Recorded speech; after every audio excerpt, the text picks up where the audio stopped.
Class 8th, lesson number 10 of social science, our society. When people live in an amicable and friendly environment, a society is formed. जब लोग स्नेहपूर्ण वातावरण में रहते हैं तो एक सोसाइटी बन जाती है, समाज बन जाता है. Individual is a unit of the family. एक व्यक्ति अपनी फैमिली का एक यूनिट होता है. The family is a necessity and society is an organisation. Family एक ज़रूरत है और सोसाइटी एक ऑर्गेनाइजेशन है. The virtue of a man being social is due to mutual dependence. एक व्यक्ति को सामाजिक होना पड़ता है क्योंकि हम सभी एक दूसरे पर निर्भर है. Man is a social animal and can not fulfil his needs and interest without society. व्यक्ति एक सामाजिक प्राणी होता है और वो अपनी ज़रूरतें बिना समाज के पूरा नहीं कर सकता. The society is an organisation and it has a structure. Society एक ऑर्गेनाइजेशन होता है और उसका एक निश्चित स्ट्रक्चर होता है, एक फॉर्म होता है. It has its own culture and education. उसका अपना एक खुद का कल्चर, संस्कृति होती है और एजुकेशन होता है. The values of society also change according to the needs and circumstances. Society की वैल्यूज भी बदलते समय के साथ, बदलती हुई ज़रूरतों के साथ बदलती रहती हैं. Our society still suffer from the evils of narrow casteism. The stigma of untouchability persists even today. Position of women in India is not yet at par with men. Cases of child marriage, death, feast, begging, addiction, dowry and various such problems exist in our country. अभी भी हमारे भारतीय समाज में बहुत सारी बुराइयां हैं, जैसे जातिवाद की प्रथा, छुआछूत की परंपरा, विमेन की पोजीशन अभी भी लो है, चाइल्ड मैरिज यानी बाल विवाह के केस होते हैं, एडिक्शन, दहेज प्रथा, ये भी कई प्रकार की कुरीतियां अभी भी हमारे समाज में है. Education and democracy. एजुकेशन का मतलब अपने अंदर वो वैल्यूज डेवलप करना जिससे आप भारतीय समाज या फिर समाज, आप जिस समाज में रहते हैं उसके अनुरूप अपने आप को बना सकें. वो वैल्यूज़ को अपने ऊपर, अपने अंदर ग्रो करना, उनको डेवलप करना ताकि आप समाज का हिस्सा बन सकें. प्रॉपर एजुकेशन, और इसके लिए बेस होता है proper education can create awareness which can make the society progressive. एक अच्छी एजुकेशन से ही एक समाज प्रोग्रेसिव बनता है. In ancient India, society was progressive and rich. पुराने भारत में सोसाइटी प्रोग्रेसिव थी और रिच थी, but the country suffered a lot due to hundreds of years of foreign rule. लेकिन जब हमारे यहाँ पर फॉरेन रूल हुआ, विदेशी शासन हुआ, तो हमारे यहाँ के जो सांस्कृतिक मूल्य थे उसमें बहुत गिरावट आई. टेक्निकल एजुकेशन हमारे यहाँ पर बिल्कुल नहीं थी. Domestic industries were not promoted. Domestic industries को प्रमोट नहीं किया गया. इंडिपेंडेंस के बाद भारत ने अपने देश के लोगों के लिए अलग अलग बहुत सारे स्कूल्स खोले, कॉलेजेस ओपन हुई, यूनिवर्सिटीज़ ओपन हुई और टेक्निकल एजुकेशन देने के भी सेंटर डेवलप किए. आज की स्थिति में एजुकेशन को काफ़ी इम्पोर्टेंस दी जाती है. प्राइमरी एजुकेशन, प्राथमिक शिक्षा, इन दिसंबर 2002 86 अमेंडमेंट के अनुसार प्राथमिक शिक्षा को मौलिक अधिकार में शामिल किया गया है, फंडामेंटल राइट्स में. और इसके लिए एक प्रोविज़न बनाया जिसमें 6 वर्ष से 14 वर्ष के बच्चों के लिए जो प्राथमिक शिक्षा है वो अनिवार्य की गई.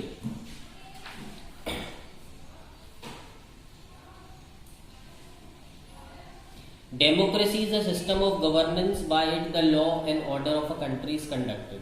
डेमोक्रेसी एक ऐसी सिस्टम है, ऐसी व्यवस्था है जिसके द्वारा हमारे यहाँ का लॉ एंड ऑर्डर मेंटेन किया जाता है.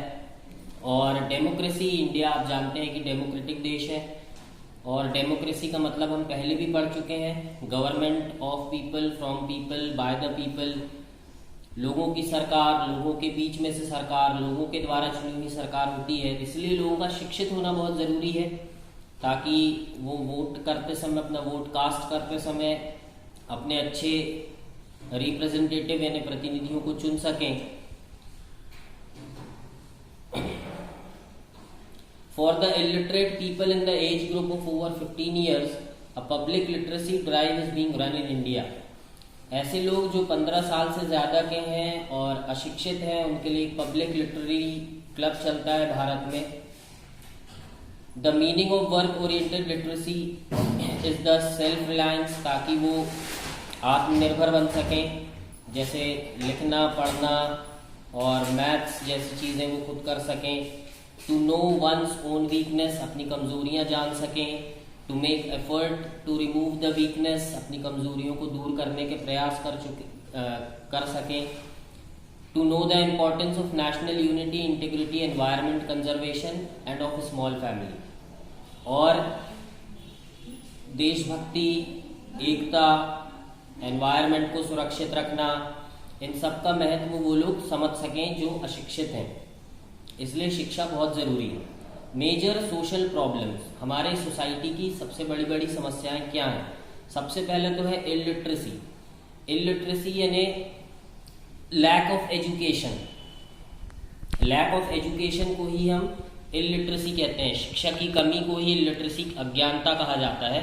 Education is very important for a democratic state. Democracy के लिए एजुकेशन बहुत इंपॉर्टेंट है, क्योंकि हर एक जो एजुकेटेड सिटीजन है वो डेमोक्रेसी के डेवलपमेंट में सहायता करता है। यदि आप अशिक्षित हैं, आप चीज़ों को नहीं समझते, आपको फैक्ट्स नहीं मालूम, तो आप डेमोक्रेसी को डेवलप नहीं कर सकते। इंडिपेंडेंस के बाद हमारे यहाँ पर लोगों को शिक्षित करने के सिंसियर एफर्ट्स किए गए, but even today only 74% people are educated. लेकिन अभी तक भी हमारे यहाँ पर 74% पीपल ही शिक्षित हैं। स्वतंत्रता मिलने के बाद ये परसेंटेज बहुत कम था, 18% था।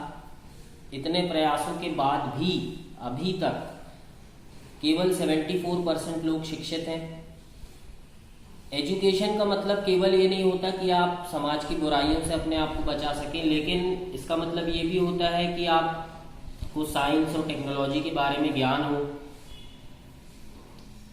और एक व्यक्ति अपनी खुद की इनकम इंक्रीज कर सके,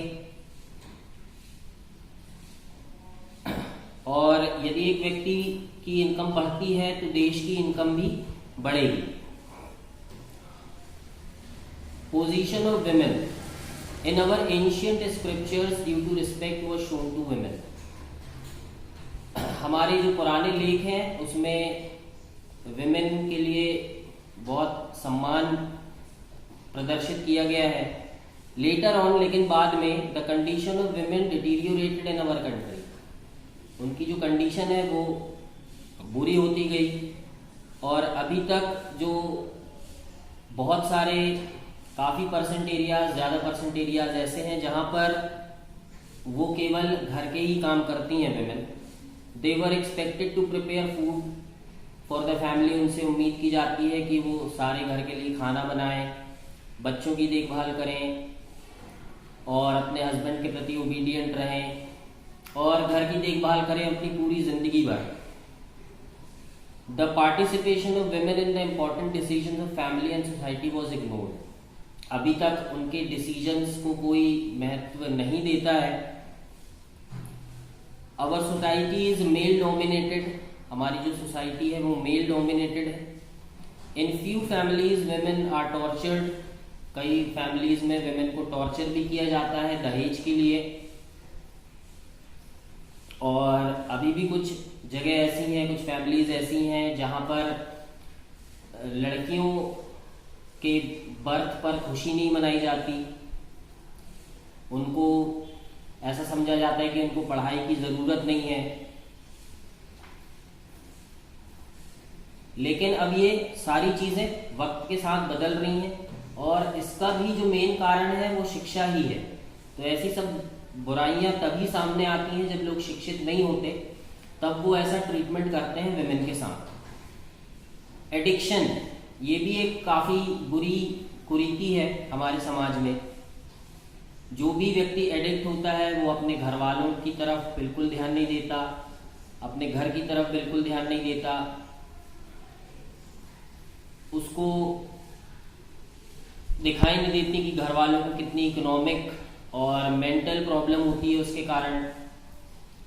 उसकी सोसाइटी में कोई रिस्पेक्ट नहीं होती। At present laws have been enacted not to drink and smoke in public places. अभी ऐसे लॉज बने हैं कि आपको ये सारी चीजें पब्लिक प्लेसेस पे नहीं करनी है। Drugs rehabilitation centres and spiritual sermons are quite helpful in this direction. लोगों को इससे उबारने के लिए रिहेबिलिटेशन सेंटर्स और स्पिरिचुअल यानी धार्मिक जो चीज़ें हैं वो काफ़ी हेल्प करती हैं।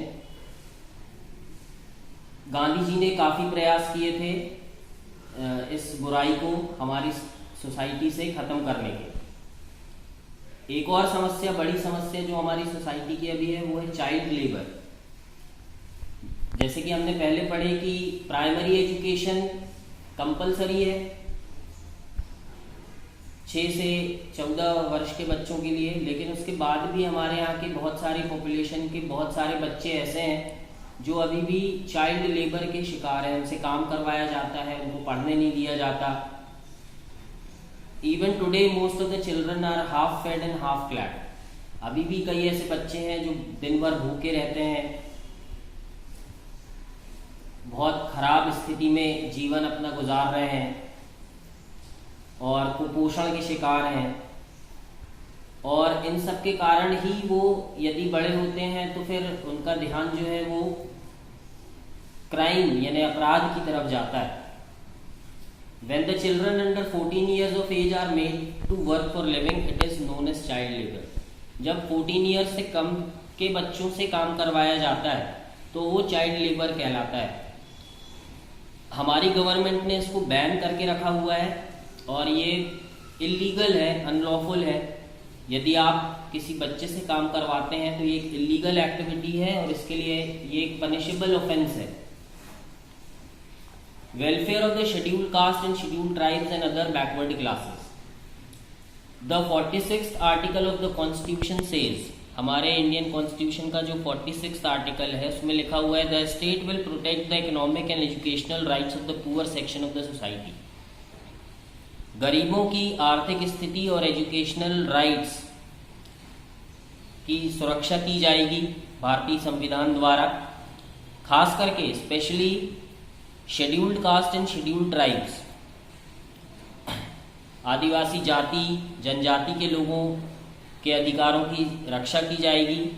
And will protect them for all sorts of exploitation, और उनको हर प्रकार के शोषण से बचाया जाएगा और अन्याय से बचाया जाएगा। बिफोर इंडिपेंडेंस, स्वतंत्रता के पहले, दीज कास्ट वर इग्नोर्ड। जो शेड्यूल कास्ट और शेड्यूल ट्राइब और जो दूसरी बैकवर्ड क्लासेस के जो लोग थे इनको इग्नोर किया जाता था, इनका शोषण किया जाता था।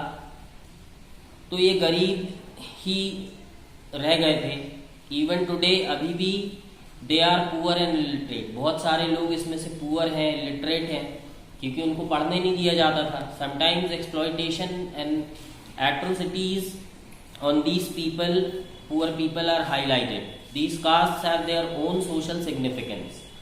इन जातियों का अपना खुद का एक इम्पोर्टेंस होता है। Hence the state has made adequate provisions for their promotion and protection. इसलिए स्टेट ने इनके प्रमोशन, डेवलपमेंट और प्रोटेक्शन के लिए काफ़ी प्रोविजंस किए हैं। Their interests and rights have been mentioned in the Indian Constitution. इनके हित और इनके अधिकार भारतीय संविधान में मेंशन किए गए हैं। छुआछूत को क्राइम घोषित किया गया है। इनको सुरक्षा देने की बात कॉन्स्टिट्यूशन में लिखी है। इनको अन्याय और शोषण से बचाना कॉन्स्टिट्यूशन में, संविधान में लिखा है।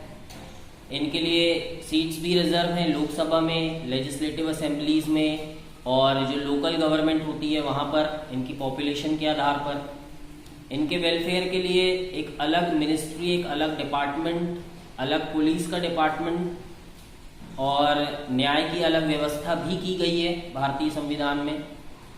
Seats are reserved in education institution, education में भी इनके लिए रिजर्व सीट्स हैं और इनके लिए स्कॉलरशिप का भी प्रावधान है जो गवर्नमेंट से इनको मिलती है। और गवर्नमेंट सर्विसेज के जो एग्जाम्स होते हैं उसमें भी इनके लिए सीट्स रिजर्व रहती हैं। The national SC, ST and other backward classes commission has been also set up, national level पर भी इनके कमीशन बनाए गए हैं। Such commissions have also been set up by the state government, national level पर भी बनाए गए हैं और स्टेट लेवल पर भी कमीशन बनाए गए हैं जो इनके हितों और अधिकारों की रक्षा करते हैं।